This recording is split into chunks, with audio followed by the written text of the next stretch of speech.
రాష్ట్ర వైద్య ఆరోగ్య శాఖ మంత్రిగా ఈటెల రాజేందర్ బాధ్యతలు స్వీకరించారు.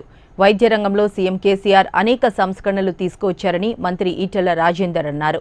పేద రోగులకు నాణ్యమైన వైద్యం అందించేందుకు కృషి చేస్తానంటున్న మంత్రి ఈటెలతో మా ప్రతినిధి మూర్తి ఫేస్ టు ఫేస్. తెలంగాణ మంత్రిమండలిలో రెండోసారి వైద్య ఆరోగ్య శాఖ మంత్రిగా బాధ్యతలు చేపట్టారు ఈటెల రాజేందర్. మనతో ఉన్నారు, అడిగి తెలుసుకున్నాం. సార్ చెప్పండి, రెండోసారి మంత్రిమండలిలో చోటు దక్కింది, వైద్య ఆరోగ్య శాఖ మంత్రిగా బాధ్యతలు తీసుకున్నారు, ఎలా అనిపిస్తుంది? బాధ్యతగా భావిస్తున్నా. ఇది అత్యంత ప్రజలకు చేరువై ప్రజలకు విశ్వాసం కల్పించేటువంటి గొప్ప బాధ్యతగా నేను భావిస్తున్నా. ముఖ్యమంత్రి గారు ఏ ఆలోచనతో అయితే ఏ ఆశయం కోసమైతే ఇది నాకు అప్పచెప్పినరో ఆ ఆశయాన్ని ఆలోచనని సంపూర్ణంగా అమలు చేస్తారనే విశ్వాసం అయితే ఉంది. సార్, గతంలో ఫైనాన్స్ మినిస్టర్గా విజయవంతంగా బాధ్యతలు నిర్వహించారు. వైద్య శాఖలో ఇప్పటికే అనేక సమస్యలతో కొట్టుమిట్లాడుతున్న నేపథ్యంలో ఈ శాఖను ఎలా మీరు మార్పు చేయబోతున్నారు?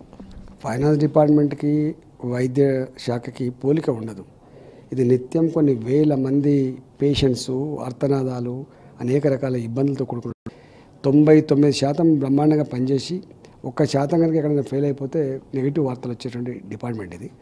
అయినప్పటికీ ఉన్నంతలో ప్రజలకి మెరుగైన వైద్యం అందించడమే కాకుండా వాళ్ళ విశ్వాసం కలిగించాల్సిన బాధ్యత కూడా ఉంది. కాబట్టి ఈ రెండు కర్తవ్యాలని తప్పకుండా గతంలో తెలంగాణ రాష్ట్ర ప్రభుత్వం కల్పించింది, రాబోయే కాలంలో మరింత ఎఫెక్ట్ కల్పిస్తుంది. సార్, నియోజకవర్గ స్థాయిలో 100 పడకల ఆసుపత్రులు కడదామని గతంలో ఉన్న డిమాండ్, ఇది ఎప్పటి వరకు చేయబోతున్నారు సార్?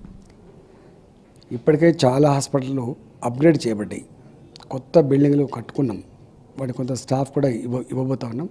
సబ్ సెంటర్ స్థాయి నుంచి మొదలుపెట్టి హైదరాబాద్లో ఉన్న టీచింగ్ హాస్పిటల్స్ వరకు అన్ని హాస్పిటల్ని టిప్ టాప్ చేసుకునే దాంట్లో భాగంగా కనీస వసతులు కల్పించుకొని, కనీస మ్యాన్ పవర్ ఏర్పాటు చేసుకొని, ఎక్కడ ఏ ఏ ఏ వైద్యం అందానో అక్కడ ఆ వైద్యం కనుక అందించగలిగితే తప్పకుండా హైదరాబాద్ మీద బడిన పడేటువంటి ఆస్కారం లేదు.